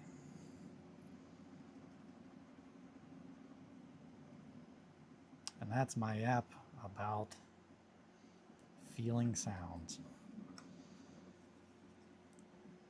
I've never claimed to not be a weird guy. I'm a weird guy. Damn, Greeblin, calm down. Sometimes Greeblin sounds like it's getting ready to take off and go in, like, into the stratosphere through my roof. It's like, I'm just like, I can't tell if you're being dramatic, if there's something going on. Do I need to go over there and check you out? Are you okay? Greeblin, are you okay? Greeblin, what the hell's going on here? You okay, Greebo? There's a reference to the film Reanimator for those of you just joining us or have been here a while. I like to reference that. It's one of my favorite scenes in that movie. It is my favorite scene in that movie. When the security guard busts in the door when all this shit's going on. He goes, "What the hell's going on here?" And then in one breath, he says, "What the hell's going on in here? Dan, you okay?" Like, there is no pause. It's just he becomes a different character halfway through a sentence. And I really enjoy that. It seems comedic, but I don't think it's supposed to be. There's something about that I really like. Yeah, that was a long tangent about how I don't know anything about ASMR, but I'm afraid that I will one day find out that I've been making ASMR this whole time. Also, a lot of this. I do that a lot. Not intentionally. I just do it when I'm working on stuff. People like that. Unintentionally. Yeah, I can't stress enough. I have severe ADHD.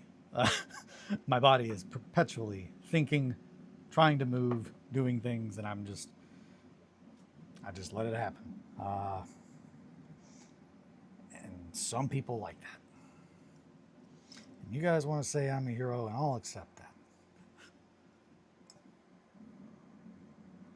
I don't see so good, so I start blasting. Hey yo, I was lurking today. Just want to say hey before y'all split.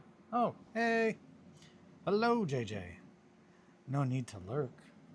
Always welcome to jump in. Talk about ASMR with us or anything else. I'm pretty much down to talk about anything.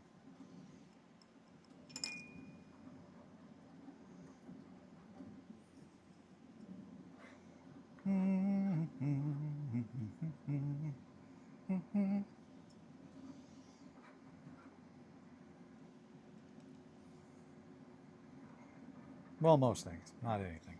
I'll rephrase that. I'm down to talk about most things.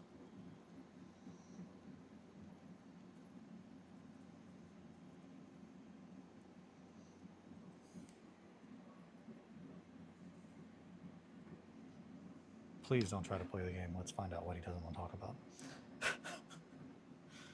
I know how the internet works to some extent, but the other extents, I don't understand anything.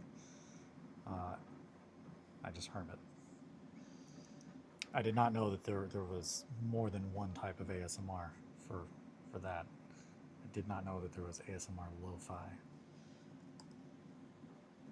What kind of mic? I do want to know. What kind of mic do you have to have for ASMR? I'm not going to buy one. I'm just curious. Like, what do you need to do that?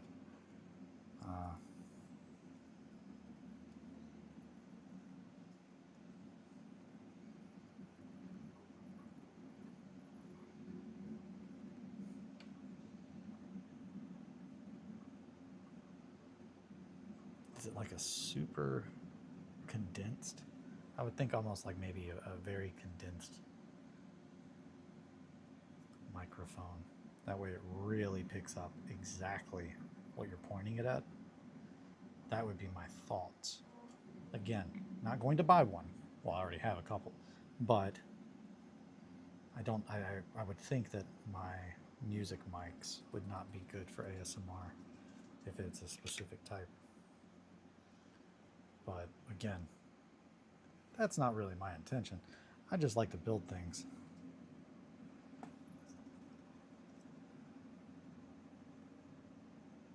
The hero people deserve, not the one they want.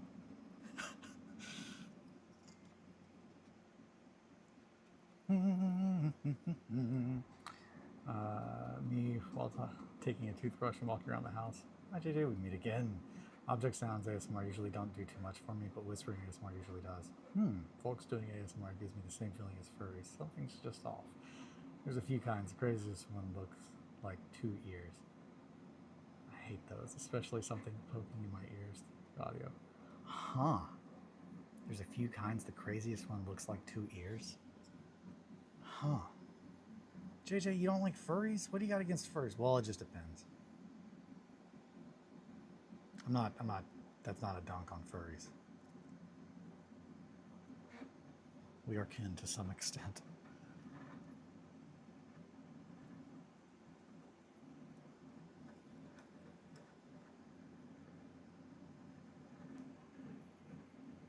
And I said, I can understand some reservations about furries. Not all. It just depends. It's there's a spectrum of furry. I hate those, especially some big ears. Man, I'm really. Why does it have ears? You're being EP again. Oh no, just EP. So EP.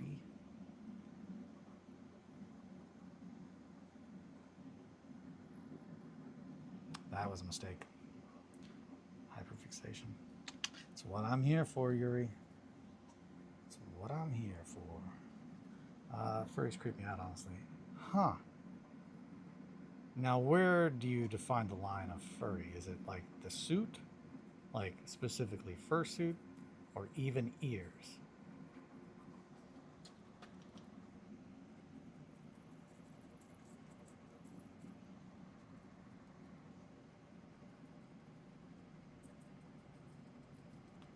At what point in time does the fursona have to, like, what level does the fursona have to be present for you to be like, nope, I'm done? Some furries look uncanny. That is true.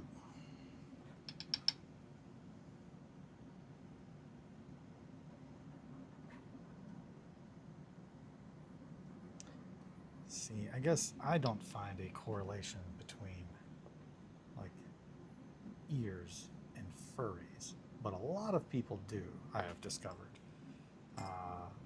Same. When I showed Sam Vemet, he was like, oh, he's a furry, and I was like, no, he's a cat priest. He just wears Nico ears. That's not the same thing as a furry. They are kin, familia, if you will, but not the same thing. Not so much the suit. I think it's the folks inside just act creepy. Priest has cat ears. Yeah, it's Vemet is the I might have to sing the song to remember it. Oh, well, my sweet. Is he applying for a cat maid cafe? No, he's more of a cat daddy.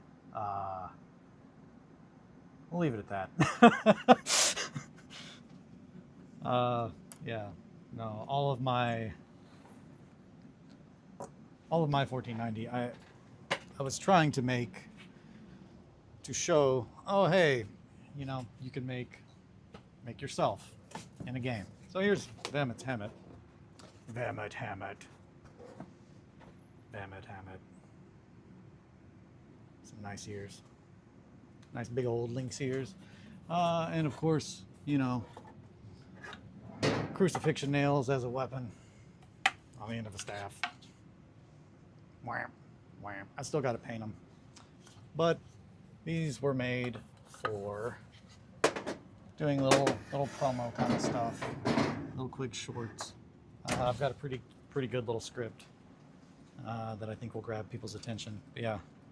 Oh, he actually had ears. Yeah. Vemet has cat ears on his helmet. And then his two companions are the Pig Knight and a bunny saboteur. So, yeah, Sam was just like, "Oh yeah, the wings," and I was like, "Those are ears. Those aren't wings. Those are bunny ears." What is his breed, or if he does have? Uh, Non-binary cat or nightmare priest. Oh hello my sweet, won't you come with me? You're so much. Oh, you're so hungry. Making like bullshit. This nightmare priest, non-binary herald magnificent. Nightmare priest, non-binary herald magnificent is the titles bestowed upon Vemet from himself. Just your average cat daddy, cult leading monster. That has found two acolytes, the Pig Knight and the Bunny Saboteur. We can get into those a little bit, on another day. There's all kinds of things to talk about with that.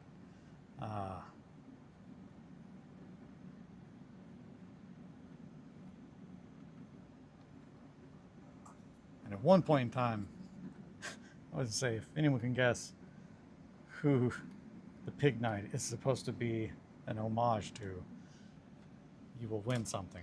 At this point, I no longer want that to be a thing. Don't try to guess. That priest knows his identity that I do. Yeah, no, Vemet knows what's up. Vemet, the chain around his neck is actually a very, very, very, very small 24 karat gold chain that I got from my great grandmother when she passed, that I've been holding on to for years. And I've not been able to think of anything to use it from or for. It's way too thin to do anything like to wear. And that's just not my vibe. But on Vemet it looks very good, very dashing. Very dashing. Let's see. Grief. I am pretty much out of white, and we are at 10 o'clock. So this might be a time. But yeah, I do not consider Vemet a furry. I do not consider myself a furry. I like Nico shit. But, I do not have a fursona. Which I think that's the big thing is relating to and being the animal versus I think this is a cute little outfit. It just depends. I'm down to talk about most things. That's looking good and nasty, and you can't see what the hell I'm talking about. Son of a bitch, Eli. Come on. There we go. Yeah, so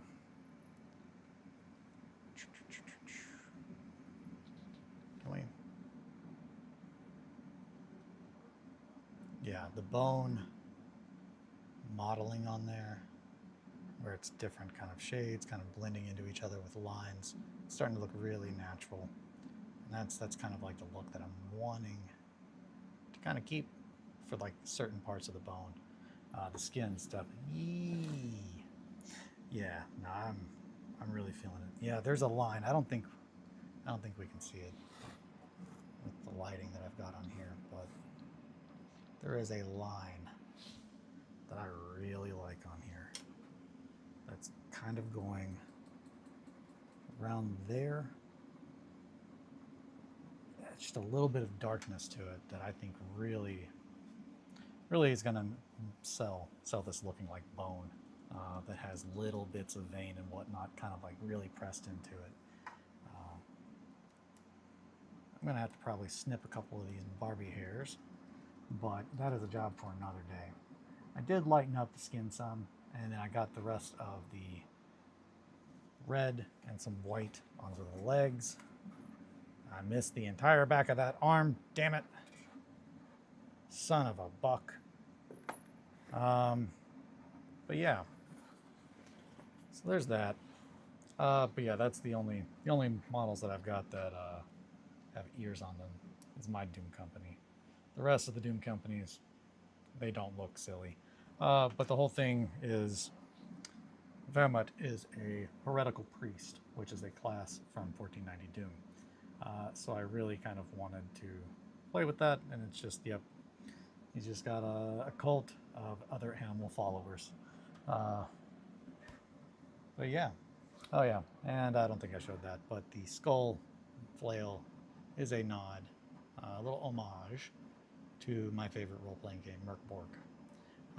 And the cover for the Kickstarter, like leather-bound or hardback edition, it has a flail that looks very reminiscent of that on the cover.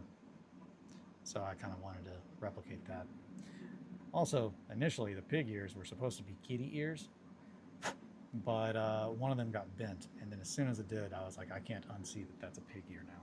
So then the other one got bent too, and it became a pig night. Oink.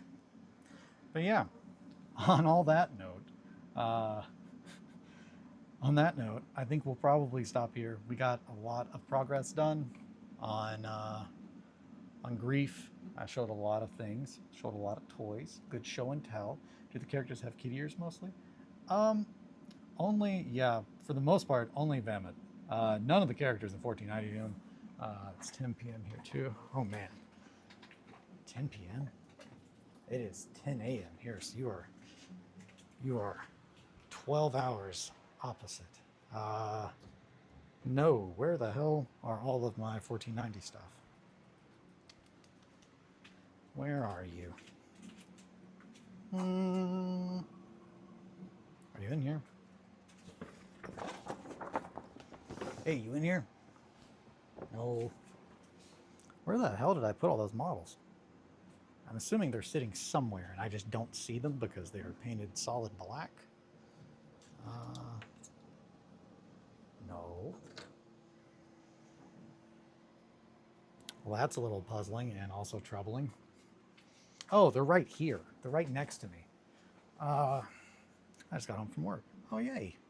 Yeah, no, so here's the other members of the Doom companies. So this is my wife's Knight and Brute, as well as her Scavenger. None of them have kitty ears. They've got big old diving bells and night helmets, breathing apparatuses. And then my buddy Sam's Doom company that I made. Very similar. No kitty ears. Only mine have ears. So, yeah, my little cult. See, thank you. No, thank you all. I say it every time. I'll say it again. Thank you guys so much. Your time is the most valuable resource, asset, commodity that you have. And the fact that you want to spend it with me seriously means the world to me. I really appreciate it. Thank you all. Be good to yourselves and to each other. Sit pretty. Take care.